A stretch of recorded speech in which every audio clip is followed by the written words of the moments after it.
গাজীপুর নীতি আসন, বাংলাদেশ জাতীয়তাবাদী দল বিএনপির আসন। অনেক সময় ধরে যে মুক্তির দলের পিছনে দাঁড়িয়ে আছেন, বট গাছের মতো ছেড়ে দিয়ে রেখেছেন, উনি হলেন মাজিদপুর নীতি বড় মানুষের নয়নের মণি, মাজিদপুর নীতি বড় মানুষের প্রাণ, হৃদয়ের স্পন্দন। উনি হলেন শেখ মুজিবুর রহমান সাহেব। বন্ধুরা, মুক্তির কাছে সবিনয় অনুরোধ করব, আমাদের আসন যাতে চিন্তায় হয়ে না যায়, যাতে পুনর্জিত না হয়, আমরা যিনি এমপি নির্বাচন করবেন তাদের শিষ্যদিকে, তার নাম হল শেখ মুজিবুর রহমান।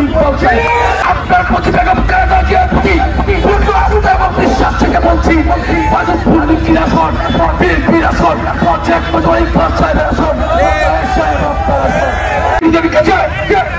দলের চেয়ারপারসন বেগম খালেদা জিয়ার কাছে দলের চেয়ারম্যান আগামী রাষ্ট্রনায়ক তারেক রহমান সাহেব, আপনার কাছে আমাদের আকুল আবেদন, অবিলম্বে মাজিদপুর নীতি কিশোরগঞ্জ ৫ আসরে দলের প্রার্থী হিসাবে শেখ মুজিবুর রহমান সাহেবের নাম ঘোষণা করা হোক। মাজিদপুর নীতির আসনে শেখ মুজিবুর রহমান সাহেবের নাম ঘোষিত না হবে ততদিন পর্যন্ত দিনের পর দিন, মাসের পর মাস আমরা অপেক্ষা করব।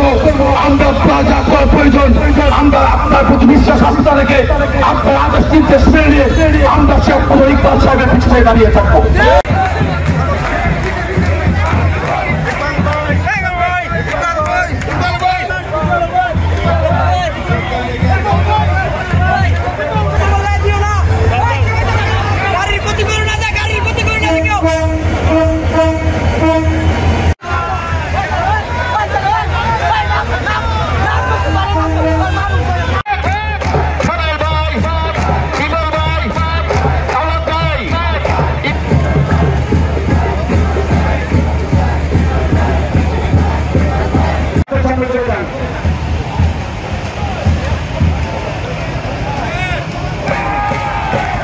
Yang itu dia karun, yang saya sih saya karun.